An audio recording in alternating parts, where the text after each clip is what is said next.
தன் ரத்தத்தில் ஒரு பாதி பாலாக பிரித்தது பசுவோட வேலையப்பா. அது பிரித்தாலும் பாலோடு தண்ணீரை கலப்பது மனிதனின் மூளையப்பா. தன் ரத்தத்தில் ஒரு பாதி பாலாக பிரித்தது பசுவோட வேலையப்பா. அது பிரித்தாலும் பாலோடு தண்ணீரை கலப்பது மனிதனின் மூளையப்பா. சாணம் விழுந்தா உரம் பாரு, எருவ எரிச்சா திருநீரு.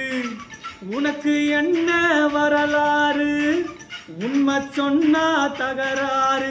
நீ மாட போல உயக்கலையே, நீ மனுஷனை ஏச்சி பொழைக்கிறியே.